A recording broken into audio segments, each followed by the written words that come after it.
Hello guys, good afternoon. So இந்த வீடியோவில் நம்ம என்ன பார்க்க போகிறோம் அப்படின்னா புது Mastercam வெர்ஷன்ஸில் வந்த என்னென்ன டாபிக்ஸ் வந்து நம்ம டிஸ்கஸ் பண்ணுறோம் அப்படின்றதும் நம்ம சொல்கிறோம். அதே மாதிரி பார்த்தீங்கன்னா எங்ககிட்ட ரீசெண்டாக நாங்கள் 5 axis ப்ரோக்ராமிங் மட்டும் ஸ்டார்ட் பண்ணதுக்கப்புறம் நிறைய எக்ஸ்பீரியன்ஸ் ஆனவங்க அப்ரோச் பண்ணாங்க, அவங்களுக்கு ட்ரைனிங்ஸ் போயிட்டுருக்கு. அதே மாதிரி பார்த்தீங்கன்னா சில பேர் வந்து புரிஞ்சுக்காமல் டேரெக்டாக எனக்கு 5 axis மட்டும் எடுங்க அப்படின்னு சொல்கிறவங்களும் இருக்காங்க. ஏன் வந்து அது பண்ண முடியாது அப்படின்னு சொல்கிறேன். அதுக்கு முன்னாடி என்னென்ன டாபிக்ஸ் பார்க்குறோம், அது எதனால் வந்து டேரெக்டாக 5 axis எடுக்கக்கூடாது அப்படின்றதும் சொல்கிறேன். முதல்ல Mastercam பொறுத்தளவு 2 செக்ஷனாக பிரிக்கிறோம். ஒன்று டிசைனிங், இன்னொன்று ப்ரோக்ராமிங். டிசைனிங்கில் 2D sketching, 3D wireframe modelling, solid modelling, plane modelling சில பேர் படிக்கிறாங்க, சில பேர் இல்லை. ஆனால் பிளேன் மாடலிங்கும் எடுக்கிறோம். இந்த பிளேன் மாடலிங் வரைக்கும் நீட்டாக பார்த்துடணும். இதில் டிசைன் வந்து நான் இன்னொரு சாஃப்ட்வேரில் நான் ஜென்ரேட் பண்ணிக்கிறேன், நம்ம இதில் வந்து ப்ரோக்ராமிங் மட்டும் பண்ணிக்கலாம் அப்படின்றவங்களும் தயவு செய்து ஸ்கெட்சிங் 2D மாடலிங்காவது கண்டிப்பாக நீங்கள் பார்க்கணும்.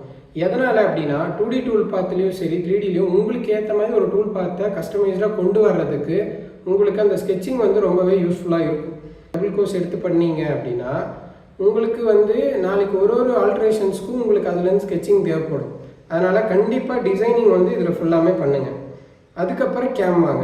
ஏன்னா அந்த மாதிரி பிரித்து பண்ணுறவங்களுக்கு என்ன ஆகுதுன்னா, ஒரு ஓப்பன் மாடல் கொடுத்து ஒர்க் பண்ண சொல்லும்போது அவங்களுக்கு ஏற்ற மாதிரி டூல் பாத் க்ரியேட் பண்ண தோன்றதில்லை. அந்த டூல் பாத் எப்படி ஓடுமோ அதுக்காக அவங்க ஜென்ரேட் பண்ணுறாங்க. அது ஆப்டிமைஸ்டாக இருக்காது, சைக்கிள் டைம் சேவ் ஆகாது, அதில் இன்னும் உங்களுக்கு அதிகமான டைம் தான் எடுத்துக்கும். அதுக்கப்புறம் கேம் எடுத்துக்கோங்க. கேமில் வந்து பார்த்தீங்கன்னா 2D டூல் பாத் இருந்தது. இப்போ நிறைய இம்ப்ரோவைசேஷன் பண்ணி நமக்கு டைம் ரெடியூஸ் பண்ணுறதுக்கு சில ஸ்பெஷல் டூல் பாத்ஸ் எல்லாமே கொண்டு வந்திருக்காங்க Mastercamல, ரொம்ப ஹெல்ப்ஃபுல்லாக இருக்கும். அதுக்கப்புறம் வந்து பார்த்திங்கன்னா நமக்கு சாம்பர் த்ரெட் மில்லிங் எல்லாம் பார்ப்பீங்க. த்ரெட் மில்லிங்கில் ஸ்ட்ரெயிட் த்ரெட்ஸு, டேப்பர் த்ரெட்ஸு எல்லாமே நீங்கள் பார்க்கணும். அதுக்கப்புறம் வந்து பார்த்திங்க அப்படின்னா நமக்கு மோல்டு மில்லிங் போவோம். மோல்டு மில்லிங்கில் 2 வகையான டூல் பாத் இருக்குது. ஒன்று ஹை ஸ்பீட் டூல் பாத், இன்னொன்று traditional tool paths. High speed tool paths அப்படின்றது லேட்டஸ்ட்டாக வந்திருந்த டூல் பாத்ஸ். அதே மாதிரி ட்ரெடிஷ்னல் டூல் பாத்ஸ்ன்றது பழைய ப்ரோக்ராமர்ஸ் எல்லாம் யூஸ் பண்ணுறது, அதாவது ஸ்கேலோ, பேரலல், ஷாலோ அந்த மாதிரி மெத்தட்ஸ். அப்போ இப்போ ஹை ஸ்பீடு வந்து நிறைய பேர் யூஸ் பண்ணுறது இல்லை.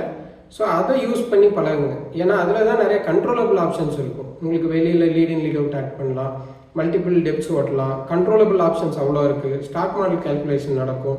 ஸ்பெஷல் டூல் பாத்ஸில் உங்களுக்கு கண்ட்ரோலபிளாக ஓட்டக்கூடிய நிறைய டூல் பாத்ஸ் கொண்டு வந்திருக்காங்க. அதனால் ட்ரெடிஷ்னலில் ஃபோக்கஸ் பண்ணுறத விட ஹை ஸ்பீட் ஃபோக்கஸ் பண்ணுங்கள். உங்களுக்கு ப்ரோக்ராமிங் ஈஸியாக இருக்கும். இதிலே பண்ண முடியாதுன்னு இல்லை. ஆனால் இதில் சுற்றி வளர்ச்சி பண்ணுறதால கொஞ்சம் டேரெக்டாக பண்ணும்போது உங்களுக்கு கொஞ்சம் பெட்டராக இருக்கும். உங்களுக்கு புதுசாக ப்ரோக்ராமிங் கற்றுக்கிறவங்களுக்கு அது ரொம்பவே ஹெல்ப்ஃபுல்லாக இருக்கும். ஃபினிஷிங்கும் அதில் கொஞ்சம் நல்லாவே இருக்கும்.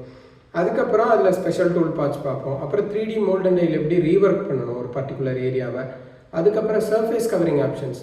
இப்போ நீங்கள் இன்ஜெக்ஷன் மோல்டிங் டைஸ் யூஸ் பண்ணுறீங்க, கிராவிட்டி டைஸ் யூஸ் பண்ணுறீங்க அப்படின்னா அதில் எஜெக்ஷன் மின் ஹோல்ஸு, கேவிட்டி ஹோல்ஸ் எல்லாமே வந்து நம்ம பேட்ச் பண்ணிட்டு தான் ஒர்க் பண்ணுவோம். இல்லைனா வந்து அது ப்ராப்ளம் ஆகிடும். சில பேர் எடுத்தோன்னா ஒரு 3D மாடல் வச்சு எப்படி அப்ரோச் பண்ணணும் ப்ரோக்ராம் எல்லாம் கற்றுக்குறீங்க. நாளைக்கு வந்து ஒரு டை ஒரு ஹோல்ஸோடு இருந்தால் நீங்கள் அப்படியே வச்சு போட்டிங்கன்னா உங்களுக்கு ப்ராப்ளம் வந்துடும்.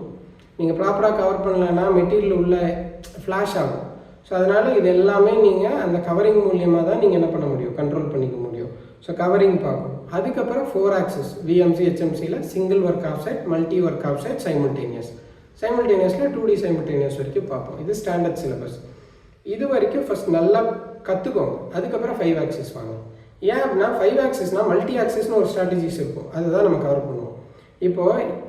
இப்போ ஒரு ஏரியா இருக்குது, நல்ல பெரிய ஜாபாக இருக்குன்னா அது ஃபுல் டிகிரிக்கு ரொட்டேட் பண்ணி கண்டினியூஸ் ரஃபிங் எல்லாம் எல்லாமே போட மாட்டாங்க. கண்டினியூஸ் ரஃபிங் எந்த இடத்துக்கு வரும், சில ஸ்பெஷல் பர்பஸ் பார்ட்ஸ்க்கு லைக் இம்பலர் ஜாபுக்கு கண்டினியூஸாக ரஃபிங் போடுவோம், கண்டினியூஸ் ஃபினிஷிங் போடுவோம்.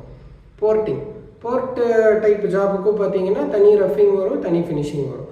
மற்றபடி சின்ன பார்ட்ஸை தவிர்த்து மேஜராக இருக்கிறதுல ஒரு பொசிஷன் பண்ணி அங்கே மெட்டீரியல் எல்லாம் கரைச்சிட்டு ஃபினிஷிங்க்கு மட்டும்தான் நம்ம சைமல்டேனியஸ் மோஸ்ட்லி யூஸ் பண்ணுவோம். மற்றபடி திக்னஸ் கம்மியாக ஸ்லீக்காக இருக்கிற டிசைன்ஸ்க்கு எல்லாத்துக்கும் நம்ம சில டைம்ஸ் சைமல்டேனியஸ் எடுத்துக்குவோம்.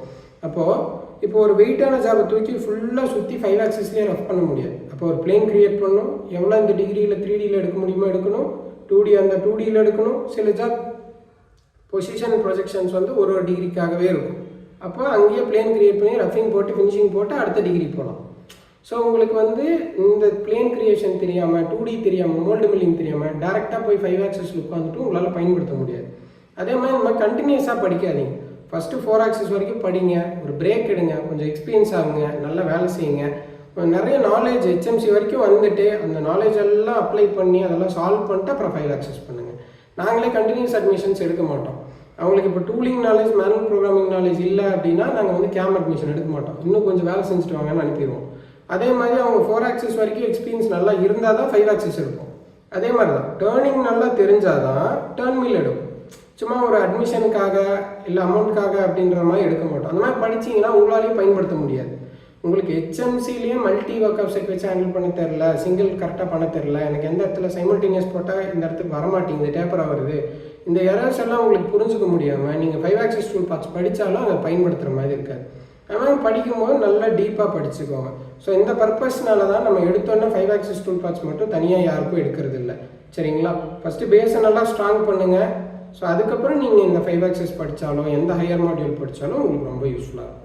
ஸோ இது மூலியமாக நாங்கள் என்ன கவர் பண்ணுறோன்றதையும் சொல்லியிருக்கேன். ஏன் 5 ஆக்சஸ் நம்ம எடுக்க மாட்டோம் டேரெக்டானு சொல்லியிருக்கேன்.